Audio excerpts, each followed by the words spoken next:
What is shaking, WinJet community? Happy Money Monday, man. Goodness gracious. I'm so excited to kick off the week. It's been a while since I've kicked off the week with you guys. I usually do my weekly updates on Wednesdays, but happy Money Monday to everybody. Hope you had a phenomenal weekend. Got a chance to shut your engines down, get yourself back to neutral, and ready to attack the week. What we're going to cover today is actually pretty special for podcasters or even business people in general, on learning how to leverage credit as a resource to raise more capital, to expand, to scale, and then understanding on how to leverage the debt. Most people, when they say the word debt, they go, well, that's consumer debt.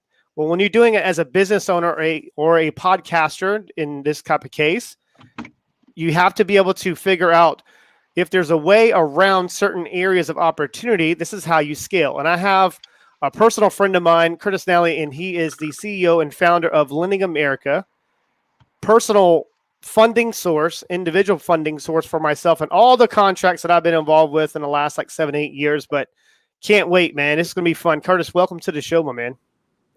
Yeah, man. Thanks for giving me an opportunity to connect and serve, man.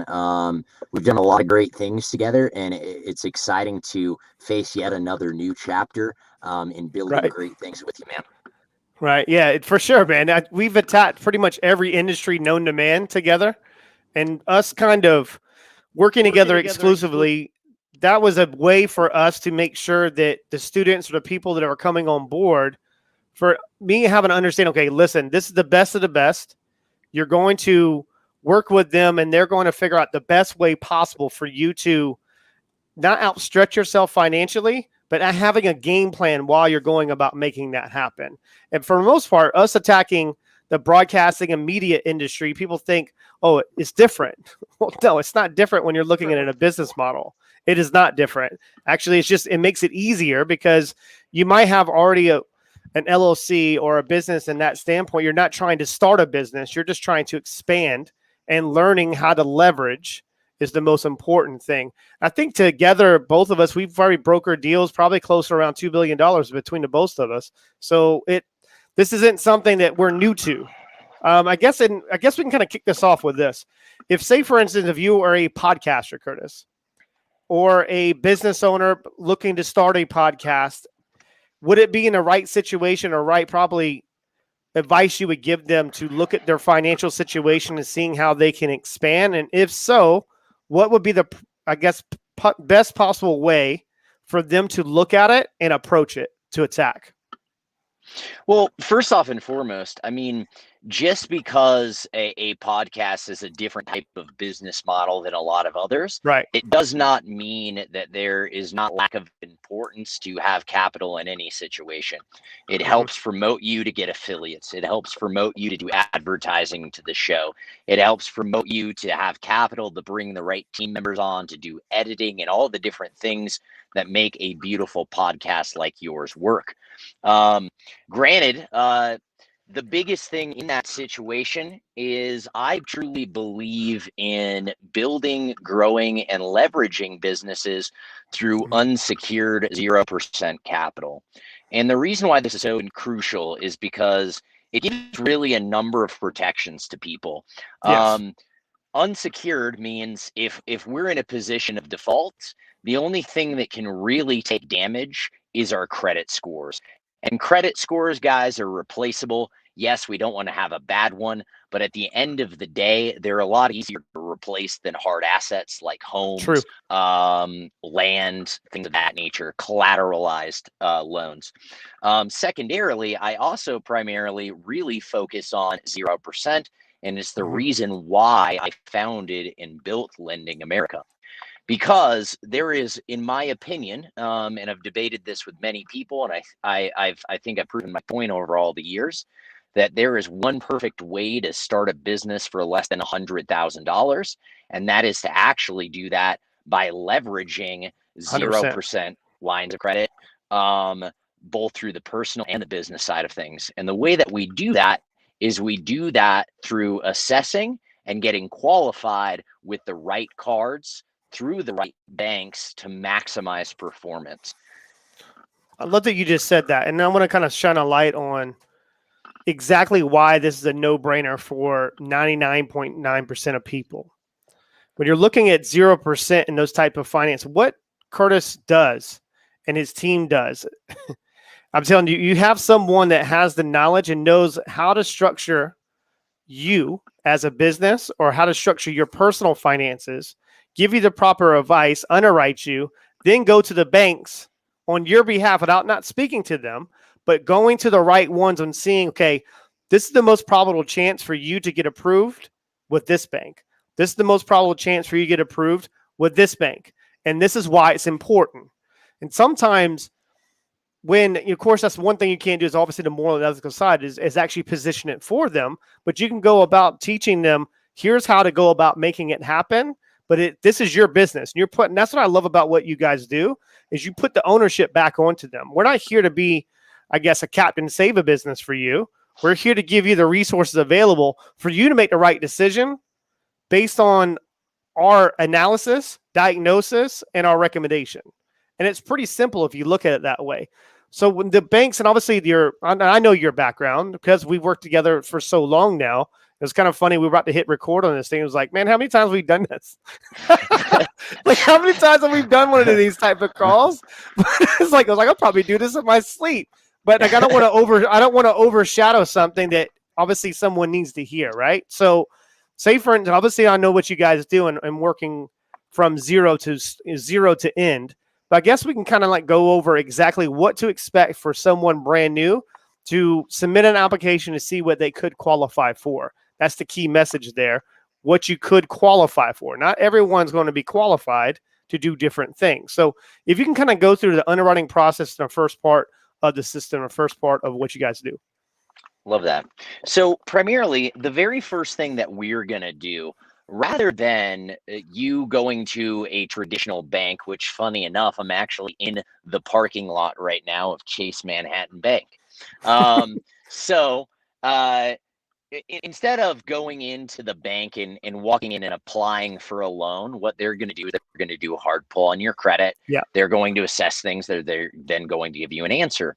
What we like to do is we like not only to educate you what's going on with your credit, but underwrite from the standards of every nationalized bank within the United States of America, and a lot of them in England as well. Mm-hmm. So what we do is we start by actually having you sign up with a credit monitoring site.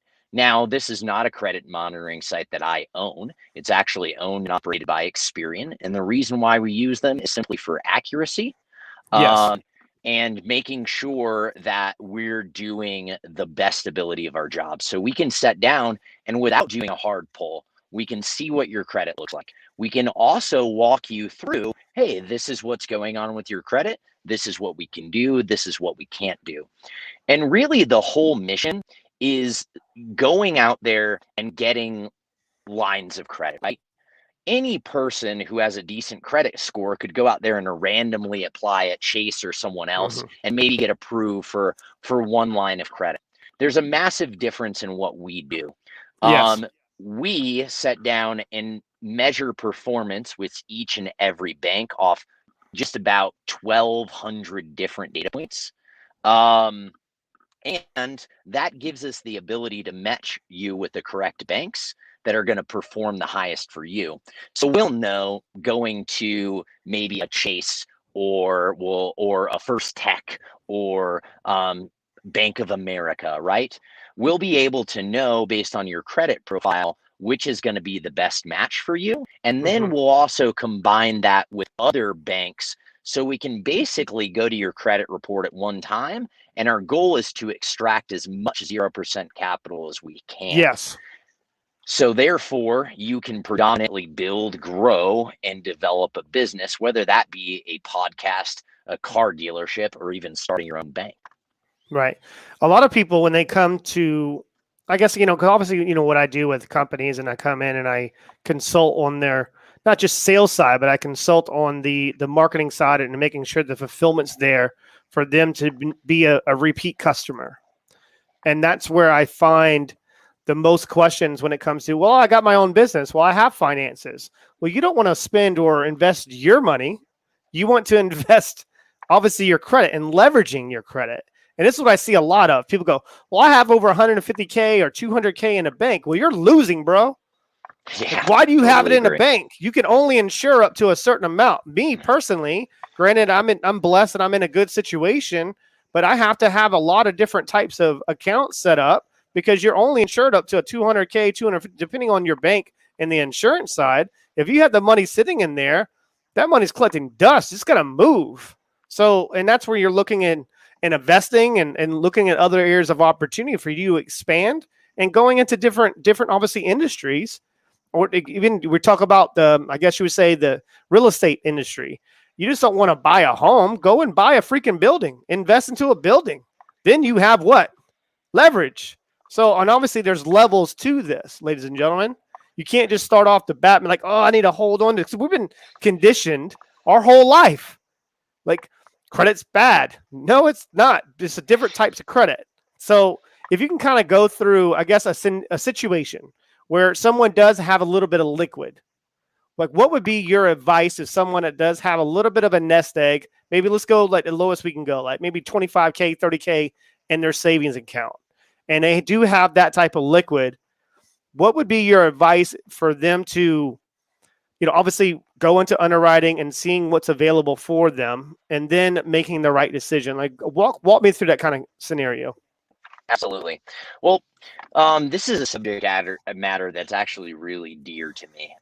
Velocity of money is very important, and we as business owners and people should be understanding what velocity of money is, and our money should always be working for us. Yes. It's important to have emergency funds and all those different things, but it's also equally as important to keep that emergency funds to protect us and then have money work for us the most effective way possible. So typically, most people, when they go out there and they start businesses, they're either going to do a handful of different things. They're going to start it with their own capital. That's called bootstrapping, and it's very painful and difficult. They're going to borrow money from family and friends. We all know how that goes sometimes. They're going to borrow money from the bank, or they're going to take on an equity position partner, also known as venture capital or angel investing. Now, out of these options, most of them are actually fairly poor, with the exception of one, in my opinion, and that is targeting a bank specifically for 0%. Because if we go to the bank and they give us 20%, most businesses operate on 20% margins. So we're not really gaining there, right? We're borrowing money, and all of our margin and all of the money that we're making is just going back. I'm so happy you said this. I'm so excited. Keep going. I'm so excited you said this. So what we primarily focus on is going out there, maximizing performance through those lines of credit and those cards. And there's 3 reasons why they're the best way to start a business. Number one, the flexibility is bar none the best, right? They'll grow with your company in time as long as you use them properly and you pay your bills. Okay. There's 0% interest for typically a minimum time frame of at least 18 months. And if you work with us, we often get cases of doing it 2 times, 3 times for people, and we'll get them 3 to 5 years of 0%, right? We've had a few clients that came to me. I think you've worked with them, I think at least 3 to 5 times. At least. Yeah. At least. Because you can keep on as long as you start structuring right and you build business credit and you develop personal credit, you can continue to exercise 0% capital as long as you're educated and you have the knowledge base behind it, right? And what's even more beautiful about this whole process is it is the only loan product that gives us an insurance policy. And you want to know what that insurance policy is, well, number one, if we call up a company and they don't do what they say they're going to do, we have recourse by calling the bank and saying, hey, this person stole money from me. Please investigate them and try to get my money back. And in most cases, if they did steal from you, you're going to get your money back because you have forms of protection. The 100%. Second thing they need it, and just to touch on that just real quick, this is important for the listeners to understand. That's why doing your due diligence is paramount. So true. Because if you you do it by a wire, you can't do anything in most cases. depending on how you structure that. And that's why I mentioned that if someone had 20K or 30K into their savings account and they're going to make a wire just to get rid of the funds, well, what happens if there's no protection there, man? There is no protection, right? So go ahead, keep going. I love this, man. Thank you. You send a lot of wire transfer for a guy that's supposed to do marketing and advertising for you, and he never even does any marketing and advertising. Well, good luck trying to get your money back. You pay that with a line of credit. It's very easy to get your money back. And on top of this, if we're ever faced in a position of default, like, look, I want everybody to understand there's certain risks in going into business, even when you're working with people as fantastic as Chris. And if you're in that position where you experience business failure, an unsecured line of credit will actually let you settle on the debt, for most cases, 30 to 50 cents on the dollar. Mm-hmm. So there's no better product in the world to fund a business. Our goal is really just to maximize performance for you. Because at the end of the day, we can't go there and just get a little bit of money now, get a little bit of money tomorrow. When we build a business, we need to get as much capital as we need to survive for 18 months to 100%. Build that first round. And then we need to develop business credit. We need to develop the things that we need to do for our second stages. And that's kind of how our process really works, is identifying those points with people, maximizing performance, and also helping them build exit strategies after that 18 months is over. Knowledge is power, my friend. Knowledge is power. Even if, and we've had certain situations where, yeah, we might have brokered a deal and did some education and given people knowledge. And even if they go to the company and try to enroll into something, that's why I only give recommendations, because I don't want to be in a situation when they go, well, Chris told me. Chris didn't tell you shit. Like, Chris told you, my team, my staff, is we gave you a recommendation. You chose what to do with it, that information. So, and that's a protection. A lot of people don't understand that.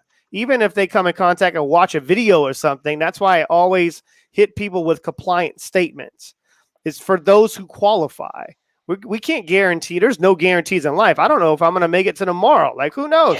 God willing, it's going to happen. But the main thing, especially with the, I guess, the uncertainty, what we call life in 2020 going into 2021, what people don't understand, if you're going to try to get coaching, let's go into coaching programs just for a hot second.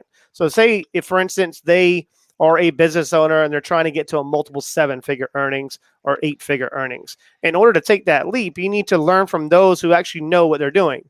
So yes, there are people out there that have phenomenal coaching programs that will figure out if that's going to be in the best interest of you short-term and then long-term. That's why Curtis is mentioning 18 months. We don't, and that's the whole process. And I say it till I'm blue in the face, and I'm going to keep saying it till I'm blue in the face. And one day I'm going to turn into a Smurf. So I swear, man, like, listen, like even when you're working with a prospective student going into a program, they go, oh, I have 30K to invest or 100K to invest. We're not investing right now. Let's do this. Let's take a couple of days. Underwriting takes 24 to 48 hours. Let's submit an application, get you over to my team to obviously knows about the financial side. If by chance, if it's in the best interest of you leveraging what you already currently have right now, of course, we'll get you enrolled if that's going to match up and align with your best, obviously your needs, wants, and desires in life when it comes to you scaling your business. However, you might learn something new and you go, Chris, yes, I appreciate it. But one thing you can do is you can go ahead and put a deposit down for this program, product, service, and good to lock you in, where it's not going to change the outcome of the underwriting and the financial side. And most people go like, how does he know this? I've done this for years, man. Right? Like, so it's not like I'm a financial guy. I just know how to work with financial people to plug in the right information for those who need to hear it, because things change, man. So, I mean, I've been around people that have scaled and then lost it all because they didn't make the right decisions on what was in front of them. I wish I'd have done that. Don't live in regret. So if you're a person right now that is in a situation, oh, I'm good. Oh, you just lost. You just lost, my friend. You just lost. So, I mean, because things can change for you, especially if you're looking at a digital marketing business. If you don't own that business, I look when people tell me, I'm a business owner. No, you own the licensing rights to market, advertise that product, service, and good. You don't own anything.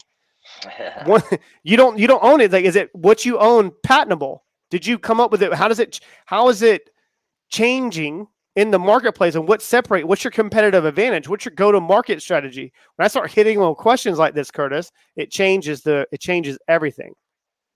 So, and that's why I love working with your team and you exclusively. There's no other people that work with us, because I know what you're going to say, and I know how you're going to go about helping them. And that's something where bridging that gap is important. Because, I mean, you've had situations you go, what the hell's wrong with this person, Chris? I'm like, I don't know. Like, let me get on the phone and we'll map it out. Because one thing that could happen, that if there isn't a personal relationship within brokering those types of deals and getting that education needed, you just lost yourself a reoccurring client that could have produced 200 to 300K for you. And that's something that you just can't turn away from, in my opinion. Would you agree? I totally agree. 100%. It always comes back to, in my world, the banks see you as two type of people. Okay. They'll see you as a transactor or a revolver. Okay. And what that means for everybody is a transactor is a guy who pays off his bills every single month and never accrues interest in any standpoint, right? A revolver is someone that continues to carry balances and eventually will pay interest. What I do is I segue the both, because banks a long time ago, back in probably 1970s, they started releasing what we know as today as introductory periods. They're also called teaser rates. Okay. So all that I do for people is I teach them to be a revolver and carry a balance while we're at no accrued interest, so we can benefit 100%. and grow a company, right? And then continue to maintain 0% as long as the banks will physically allow us to. And then the second the banks will no longer allow us to give us those introductory periods, we immediately turns back into a transactor, and we don't pay any amount of interest. Or if we do pay interest, it's very, very low, because we have extremely high credit scores, not only on the personal, but on the business side as well. So therefore, we can go into a bank with the three pillars. The three pillars are personal credit, business credit, and money or revenue. Those three things, if you have those three things, anybody will lend you money. Anyone. If you're profitable, if you have good business credit and you have good personal credit, there are so many banks, there are so many people that will give you money. But if you're missing some of those key ingredients, right, it makes it more difficult, which is why we start with, when you're starting, all you really have is credit. So we use one pillar to grow and develop the other two. We get money from credit, we use that to build business credit, and we use that to gain revenue. Right, 100%. And it's always about, not only the velocity of it, because it's speed.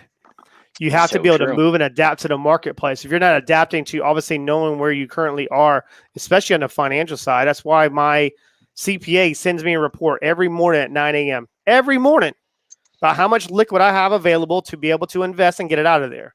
Because if I don't, I'm going to be dead in the water. Yeah, there was a lot of uncertainty in last year, but a lot of people are running for the hills. I was doubling down. Because I'm conditioned my mind. I gotta eat my own dog food. You know, I can't just sit there and yell at you guys, people, and be like, yeah, to do this. And then when everything gets a little weird, and go, oh, I'm gonna be a little timid right now. No, I'm gonna be aggressive. I practice what I preach. And yes, I made some tough decisions and lost a little bit here and there, but overall, I've done very well for myself with your obviously being underneath your tutelage as well. There's things that you taught me in passing. The way that you would position it with clients, I'm like, well, damn, that's a good idea. And I've never even told you this. I'm like, I went to my seat, like, you need to do this. He's like, why? And I'm like, as Curtis said that, but he didn't say it to me. But that's why it's great advice. I mean, I think that's one of my, I guess, talents, is being able to learn from others rather than learning from, I guess, my mistakes in situations. But I guess, okay, let's kind of like wrap this up with this. And I think this has been very powerful, and I appreciate you at all times. I mean, I love that you are so willing and open to share knowledge. And most people that I come in contact with in the industry are holding on to it like it's the holy grail. You know, I mean, you dump out more than you actually will get on people on the phone. Like, wow, I'm mind blown. I mean, you take it slow with them during that process. Look, I guess we can kind of go with also just finishing up. You get the underwriting process, and say, for instance, if they do have a lot of pay downs or something, like what would be, I guess, because obviously this is what we deal with at all times, it's in figuring, okay, even if they're going into a program, product, service, or good, or if just a podcaster and they're trying to expand and maybe do some more video editing and they want to take their show and turn themselves into a broadcasting powerhouse, you know, so if they got like a lot of pay downs, I guess, walk me through that type of process if someone has that type of situation. Actually, a number of years ago when we were doing this for a number of clients, which we still always do, we kept on running into the same recurring problem. And that is we had a bunch of people who already had too much debt. Therefore, that debt was pulling down their credit score. So what I actually did is I developed a hedge fund with the sole purpose of funding and paying down people's revolving debt so they can get 0% interest. So it really helps protect the end user of, hey, if you're in a heavy debt situation, you shouldn't be looking at debt consolidation. You should be thinking in different ways of how do I increase revenue and how do I get out of debt at the same time. And the only way that I've ever explored or found a way to possibly do this is to pay down the debt initially, go out there and get 0%, because what it does is it restructures all your debt for you at lower interest rates. And it usually leaves enough for you on the top to run, grow, and develop a stronger income stream. Because if you have a debt problem, you really have an income problem. 100%. Because if you're making $100 million, you don't have a debt problem, brother. You got $100 million a year. And that washes everything. Yeah. Exactly right. So I always try to tell people, hey, I'm a macro guy, right? I'm the guy that's always increasing revenue lines, and my accountants are always the guys that are trying to lessen expenses, right? Yes. And I think that's what you should be doing as a business owner in general, right? And the leverage of capital, especially at 0%, is how we gain so much velocity. Because today, a penny saved is not a penny earned. A penny saved is a fucking penny. Yeah. Okay. Yeah. That's all it is. Interest rates, exactly. Interest rates are 0%. Okay. When you're borrowing on a home right now, some people are getting approved for 1.7. We've never seen this in history. Okay. And we've got inflation flying through the roof. If you don't believe me, look at the price of lumber. So the best way to hedge against that inflation is to leverage. And when we leverage at 0%, it fights inflation. Yep. And it gives us access to capital, which can make us grow stronger revenue streams by capturing asset classes, building businesses, or educating ourselves. 100%. I was actually working with a good friend of mine. We're having just a normal conversation. I was actually speaking on his panel. It was an investor panel for buildings and whatnot, and looking to obviously acquire buildings or properties inside of obviously newer builds. So when we were having this conversation, I was like, man, that was right when they raised the minimum wage. I was like, act now. I was like, move now. He was like, what are you talking about? I was like, you don't read the paper? Like, you're an investor. He's like, oh, you're talking about this. And of course, that was just, it actually sparked a whole beautiful conversation in the panel. It's like, you got to move. And he's like, how do you understand this? I'm like, well, I get in trouble all the time. They're trying to lower, like, obviously my, like, spending and everything. Like, I get in trouble more from my CPAs because I'm more of a guy that moves. And they're like, okay, let's measure and reassess this. And I appreciate that because obviously I'm going to move. Right. And I'm going to take action when normal people go, oh, I need to breathe a little bit. But you actually told me something a long time ago. Breathe through your eyelids. Remember you told me that? I I don't know if did. you remember. Yeah, breathe through your eyelids. And I was like, what the hell does that mean? Then I was watching an old baseball movie and it popped in the movie. I can't remember, Bull Durham, I think. So I was like, Yep. that son of a gun stole it from that movie, but it was still good at that point. It's true, man. But anyways, man, but I appreciate you guys. If you want to learn more from Lending America, we have our different links that are coming in just for Winject Studios. Stand fast. Our team is working real hard on that. We'll get it over to you. In the meantime, send an email at admin@winject.com or text our texting community at 843-396-2104, and we'll connect you with Curtis' team, and we'll move forward from this, man. But I appreciate you, as always. Enjoy your time back in the States for momentarily for a little while, I guess. When are you going back? I should be headed back probably in about 2-3 weeks back to Puerto Rico, to the island, to enjoy the good weather. Rough life, man. Rough life. So rough life. But yeah. All right, guys. I appreciate you. Take care. Be well. Be you. Be great. If you need anything else from me, guys, just text our community at 843-396-2104. We'll continue to keep moving forward. Peace out, guys. Much love. This broadcast is brought to you by Winject Studios. We are an all-in-one educational platform for podcasters that revolutionizes how hosts leverage content to increase engagement with listeners, downloads, and income. We come together to focus on community, collaboration, and collective impact. For more information on how you can interact directly with our hosts, access exclusive live content with offers you can't get anywhere else from our official partners, join our purpose-driven community by visiting www.winject.com. If you're ready to build a career doing what you love,